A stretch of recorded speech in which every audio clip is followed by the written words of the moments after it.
Lady, Agarang Serbisyo Lady. Handang tumulong sa nangangailangan, may malasakit sa kapwa, may puso sa mga bata at mga senior citizens. Palaging handang umalalay, magbigay ng solusyon at maghatid ng positibong pagbabago. Galing sa pusong paglilingkod, walang kulay at personal na interes. Halina at samahan si Dr. Hilda Ong. Ang Agarang Serbisyo Lady sa kanyang pagbibigay ng agarang tulong, paghahatid ng tamang impormasyon at inspirasyon. Serbisyong galing sa puso. Agarang Serbisyo Lady. Agarang Serbisyo Lady.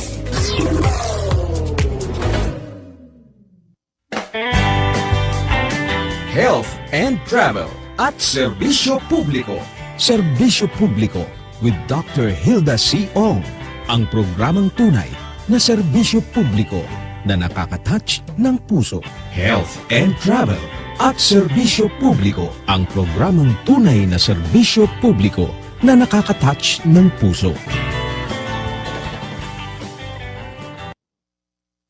Nagpapatuloy ang Health and Travel at Serbisyo Publiko kasama ang iyong Agarang Serbisyo Lady, programang nag-aatid ng tamang impormasyon at serbisyo publiko dito sa DWBL 1242 kHz at sa ating Facebook at sa YouTube accounts. Magandang umaga po sa inyong lahat. Ngayon ay April 23, 2026, araw ng Biyernes. Ang oras sa buong kapuluan ng Pilipinas ay ganap ng 9:14 na umaga, Kautiam Tsapsihon Saki. Hatid sa atin ng Pag-ibig Fund, tamang serbisyo mula sa puso, lingkod pag-ibig. Isang buwan mula ngayon ay gaganapin ang 77 Lions International Multi-District 301 State Convention. Ang prestiyosong kaganapang ito sa ilalim ng Lions Club International ay magaganap sa darating ng May 21 hanggang May 24, 2026 sa Subic Convention Center. Sa loob ng yung mismong conventions, sa loob ng 2 araw, magsasama ang ating mga Lions leaders, members at partners mula sa iba't ibang panig ng bansa upang ipagdiwang ang mga natamong tagumpay, palakasin ang pagkakaisa at higit sa lahat, pag-usapan ang mas kabuluhang hakbang para sa patuloy na paglilingkod sa mga komunidad. Asahan ninyo ang makabuluhang talakayan, pagbabahagi ng inspirasyon at mga programang tunay na magpapaalab sa dedikasyon sa serbisyong may malasakit. Ito rin ay isang pagkakataon upang mas mapalawag ang kaalaman, koneksyon at pananaw bilang mga tagapagtaguyod ng pagbabago dahil ang bawat Lions ay mayroong pusong handog tumulong. Para pag-usapan ang mahalagang kaganapang ito ay makakasama natin sa ating kwentuhan ngayong araw na ito ay si IPDG o Immediate Past District Governor of District 2 at siya rin ang Multiple District Convention Chairperson. Si Attorney Chito Dimaculangan. Magandang umaga, IPDG Attorney Dimaculangan. Magandang umaga, Dr. Hilda. Ako'y nagpapasalamat sa pagkakataong binigay mo para ma-promote namin ang darating na konbensyon ng Lions na gaganapin sa Subic Bay Freeport Zone mula Mayo 21 hanggang 24 ng taong ito. So sa tingin ko po, for sure, sobrang busy na po kayo as a bilang chairperson. Opo, hindi na po ako natutulog actually. Kung matulog man ako, sandali na lang talaga eh. Kasi nga po, malapit na po ang konbensyon at inaasahan namin na magkakaroon ng mga mahigit 2,000 delegados mula sa buong Pilipinas ang dadalo dito. Amali po ba ninyo ibahagi kung ano ang kalagahan ng magaganap dito po sa 77 Lions International Multi-District 301 State Convention para sa mga miyembro ng Lions sa buong bansa? Napakahalaga po ang konbensyon na ito sapagkat ito ang nagsisilbing pagkakataon para sa lahat ng Lions sa buong bansa na magtipon, magkaisa at muling pagtibayin ang ating adhikain na paglilingkod. Dito natin papalakasin ang samahan, nagbabahagi ng mga pinakamahusay na gawain at naghahanda para sa mas epektibong serbisyo sa hinaharap. Ibig po sabihin po ba, pag sinabi natin na buong bansa, ito po ay lahat ng distrito kasama? Opo. 9 na districts po ang buong Pilipinas, mula Luzon hanggang Mindanao po, ang darating sa Subic Bay Freeport Zone. At ano ang pangunahing layunin ng konbensyon ngayong taon? At ano ang inaasahan ninyo magiging epekto ito sa komunidad? Well, ang inaasahan naming dadalo at magsasalita sa mga programa ng kumbensyon ay mga lion leaders mula sa iba't ibang distrito sa pamumuno ng State Council of Governors ngayong taong ito at ang mga past district governors at mga miyembro ng ating samahan mula Apari hanggang Hulo. Ang kumbensyon nito ay naglalayon na palakasin ang samahan ng Lions dito sa Pilipinas. So far po, dahil po dito sa krisis, lalo na sa gasolina, diesel, meron po bang umatras o talaga lahat po ay dadalo? Well, nagiging factor din po yung krisis na nangyayari ngayon sa ating buong mundo. Pero dahil nga po sa matibay na adhikain ng mga layon sa ating bansa, ay isinasantabi po nila lahat ito para makadalo sa kumbensyon na ito. Kasi nga po, minsan lang po ito nagaganap sa isang taon. At ito yung pagkakataon na magkikita-kita lahat at magsasama-sama sa isang simulain ng serbisyo para sa bayan at sa mga Pilipino. At ano-ano ang mga highlights o pangunahing aktibidad na dapat abangan ng mga dadalo sa 2 araw ng konbensyon? Kabilang sa mga dapat abangan ay ang opening ceremonies, leadership seminars, awarding of outstanding clubs at members. Ito yung pinakamasaya, yung Parade of Districts na gaganapin sa lungsod ng Olongapo, fellowship activities tulad ng golf tournament sa Mayo 21 at ang kauna-unahang pagkakataon, magkakaroon po kami ng bubble fun run na may inaasahang mahigit 600 mananakbo ang lalahok dito sa fun run na to. At ang mga plenary sessions na magbibigay inspirasyon at bagong kaalaman sa bawat delegado. Sa mga dadalo po sa Lions, ano po ba ang pinakabatang edad ang sumasali na sa Lions? Ang Lions po ay bukas sa lahat ng mga Pilipino at mga nilalang mula edad 18 pataas. Wala pong maximum level yan.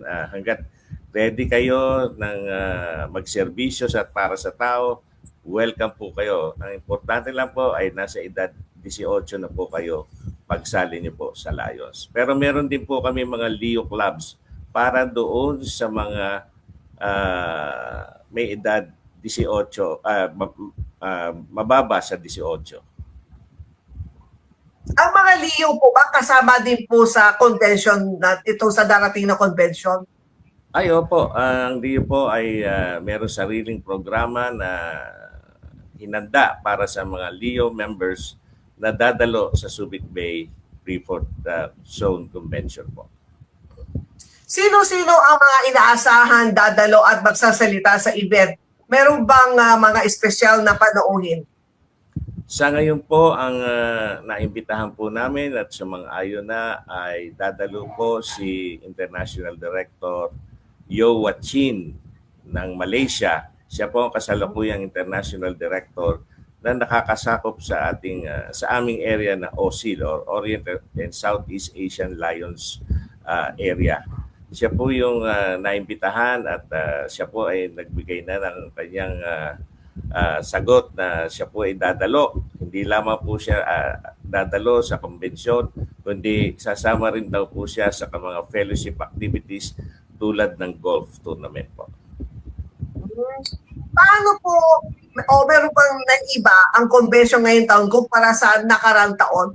Ginagawa po ba ng Lions every convention dapat meron something unique for that certain year para maalala nila. Ito ay sa panahon ni Chairperson Attorney Timakulangan, may ganun po ba?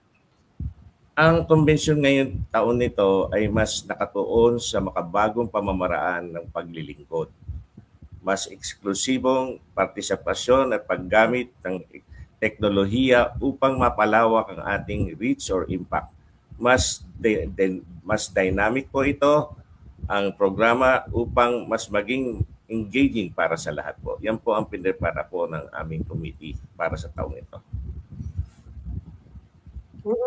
Bilang isa sa mga paunahing leader, paano po ninyo inilalarawan ang papel ng Lions Club sa pagtugon sa mga kasalukuyan hamon ng lipunan? Ang Lions Club po ay nananatiling haligi ng voluntaryong serbisyo tumutugon sa mga isyong pangkalusugan, edukasyon, kalikasan at kahirapan. Sa panahon ng krisis tulad ngayon, tayo ay laging handang umaksyon at magbigay ng konkretong tulong sa komunidad. So kaya meron pong bawat region, marami pong Lions din na nandoon. Opo, sa kasalukuyan po ang Lions membership sa buong Pilipinas po ay nasa mahigit 17,000 miyembro po ang Lions dito sa Pilipinas. Ang dami na pala. And then ano naman ang paunahing advokasya na nais yung bigyan diin sa convention na ito? Binibigyan diin namin ang mga advokasya tulad ng vision care, hunger, relief, operations, environmental protection, diabetes awareness at youth development. Layunin nating palawakin pa ang saklaw ng mga programang ito. At sa ngayon, ang mga kabataan po ba, interesado po ba mag-join sa mga Lions Club? Paano nyo hinihikayat ang mas maraming kabataan o mga young blood na maging bahagi ng Lions Movement? Hinihikayat po namin ang kabataan sa pamagitan ng pagbibigay sa kanila ng oportunidad na mamuno, maglingkod at maging bahagi ng meaningful na mga proyekto.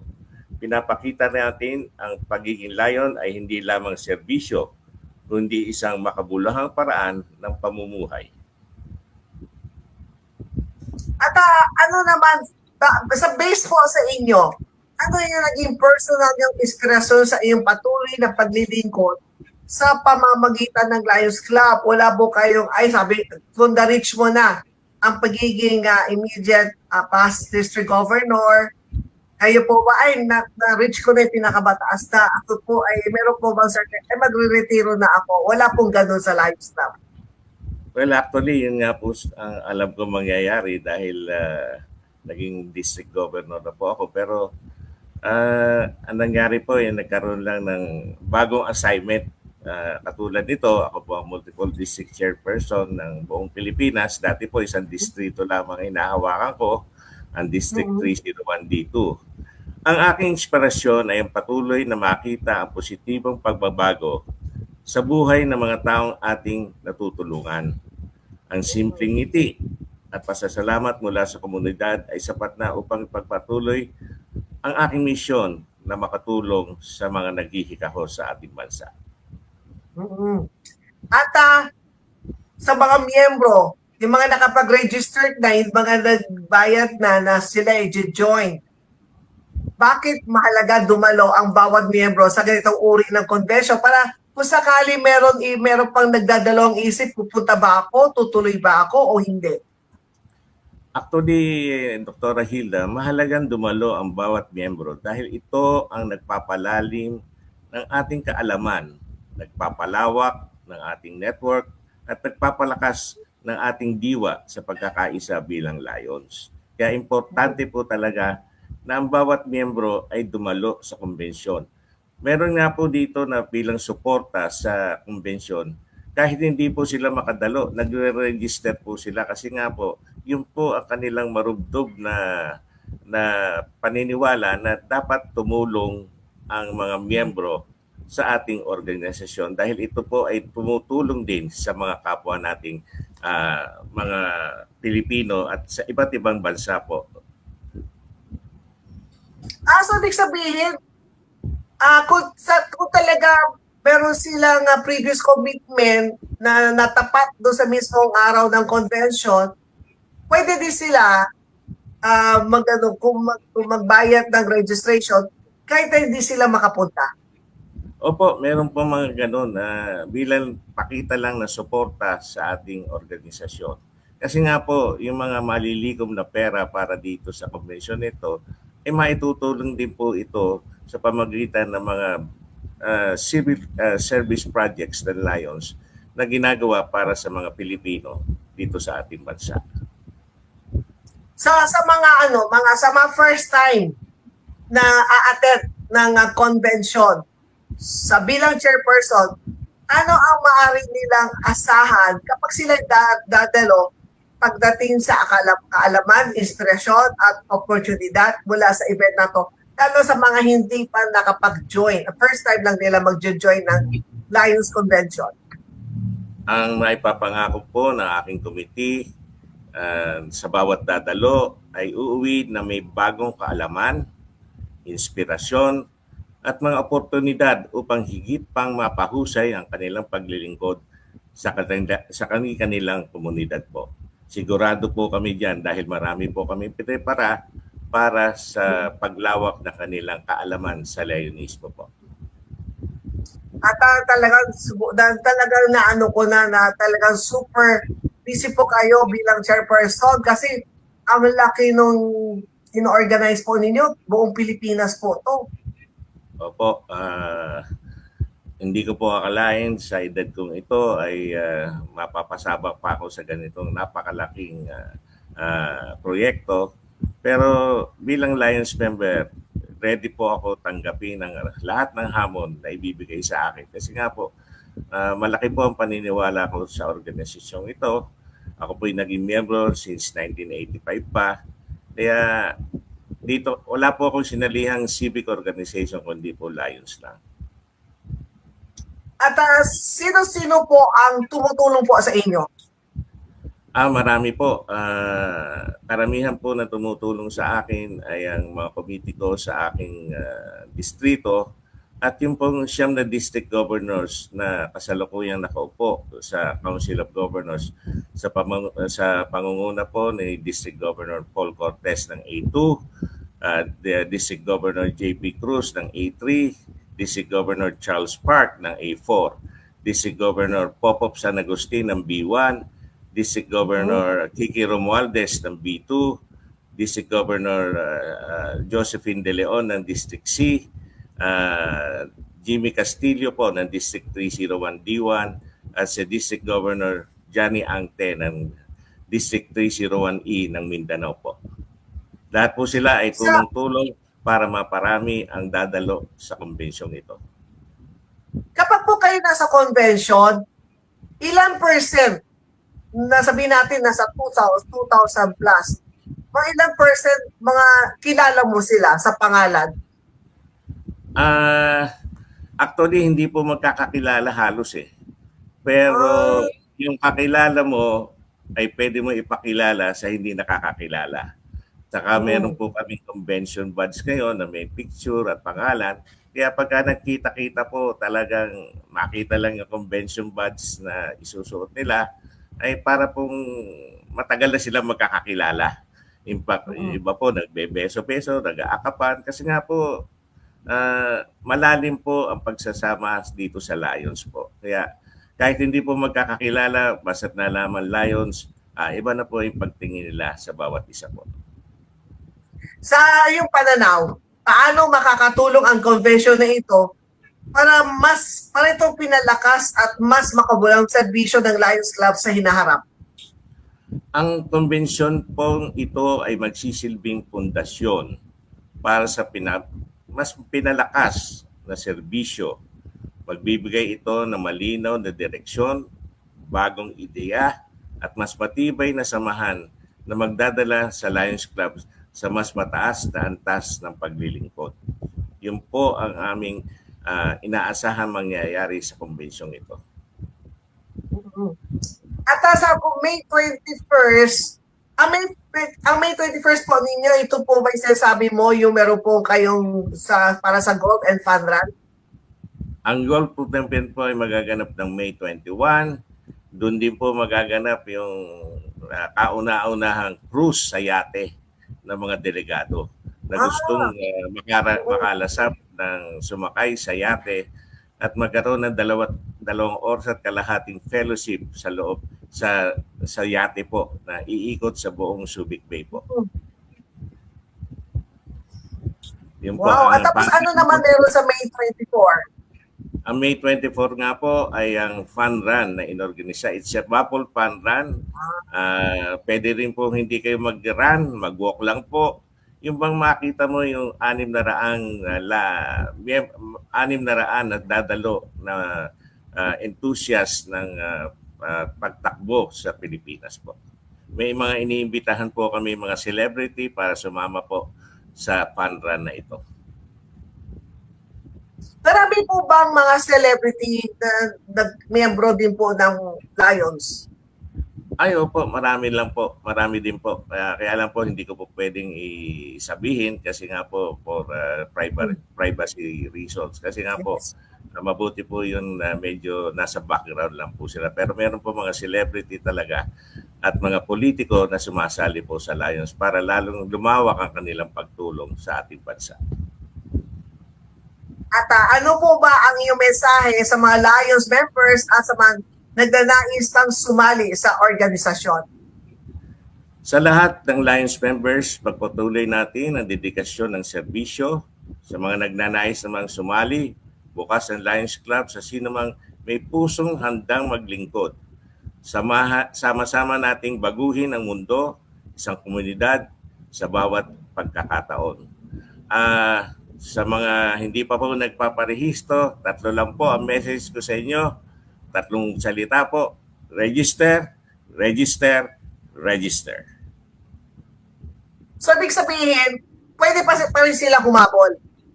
Pwede pa po. Bukas pa po ang rehistrasyon. In fact, sa oras na ito, ay katitingin ko lang po, marami na naman po nagparehisto. Ang aming po registration fee ay 3,500 pesos po sa kasalukuyan po. Pero marami po kaming ilalagay sa kanilang convention kit. At talaga pong ito po yung mga imported products at talaga po silang masisihan. Mga discount vouchers na pwede nilang gamitin sa kanilang personal na araw-araw na pangangailangan po. Kung sakali po na talagang up to now, hindi pa rin po sila makapag-decide kung sila po ba ay makakadalo o hindi. Tapos bigla na lang sila sisipot sa May 22nd na talagang pwede na siya, tapos pupunta sila doon, tatanggapin pa rin po ba sila? Opo, tatanggapin po namin sila. Marami po tayong mga hotels na pwede pa nilang maging tirahan habang nasa convention po. Tsaka marami po makikita sa Subic Bay. It's a tourist destination. It is the #1 tourist destination in Luzon. Kaya po, kahit po dumating sila sa 22, sa 23, ay tatanggapin po namin sila. Huwag lang po sa 24 kasi takbuhan na po yun. Medyo yun na po ang last day talaga. Pero para ma-enjoy mo po yung convention, dumating ka May 21, 22, 23, tatanggapin po namin sila. Pero pinaka-main event natin is May 22 and May 23. Opo. Sa May 22 po, nandun po yung opening ceremonies, opening plenary session, at mga seminars na inihanda ng Council of Governors. Sa 23 naman, nandun po yung inaabangang proclamation night na mga susunod na mamamahala ng mga bawat distrito sa Pilipinas. At doon ipoproclaim ang mga nanalo sa gagawing halalan sa hapon ng May 24 po. Maraming salamat po. Talagang pinag-uusapan po kita bigyan mo ng oras itong programa para may bahagi natin itong upcoming na convention. Ayo po. Ako po ang humingi sa inyo ng magsasabi ng pasalamat kasi nga po malaki pong maitutulong nito para dumalo ang maraming Lions sa konbensyon na darating sa Subic Bay Freeport Zone. Thank you Maraming po. salamat po. Muli, ang nakasama po natin ay si IPDG o Immediate Past District Governor of District 2 at siya rin ang Multiple District Convention Chairperson na si Attorney Chito Dimaculangan. Sa ating pag-uusap ngayon araw, malinaw na magaganap na ang 77 Lions International Multi-District 301 State Convention sa pangunguna ng Lions Club International ay hindi lamang isang simpleng convention, kundi ito ay isang makabuluhan hakbang tungo sa mas pinalakas ng pagkakaisa, pamumuno at malasakit sa kapwa. Tunay na ang diwa ng pagiging Lion ay patuloy na nagbibigay liwanag at pag-asa sa ating mga komunidad. Kaya angat ng iyong Agaran Serbisyo Lady na maging matagumpay, makabuluhan at makaysaysayan ang 2 araw na pagtitipon. Actually, 4 na araw to. Sa darating na May 21st hanggang May 24, 2026 sa Subic Convention Center. Ang oras sa buong kapuluan ng Pilipinas ay ganap ng 9:39 ng umaga. Kautem sa kahon sa aki. Hindi pa po tayo tapos sa ating pagbabalik. Alamin naman natin ang mahalagang balita na dapat niyong malaman dito po sa programa Health and Travel at Serbisyo Publiko. Back to DWBL Studio. Health and Travel at Serbisyo Publiko. Serbisyo Publiko with Dr. Hilda C. Ong. Ang programang tunay na serbisyo publiko na nakaka-touch ng puso. Health and Travel at Serbisyo Publiko. Ang programang tunay na serbisyo publiko na nakaka-touch ng puso. Ako si Panax Noto Ginseng at Real Talk lang hamam. Kahit gaano pa kaganda ang supplement mo, kung hindi mo naman iniinom araw-araw, sayang lang. Kilala ko sa traditional use for healthy blood circulation at overall vitality na tumutulong sa mas maayos na nutrient delivery lalo na sa mga batang nasa growth years. Sa 10 Feet, parte ako ng formula na tumutulong mag-support ng energy at natural growth development. Pero tandaan, hindi magic ang growth.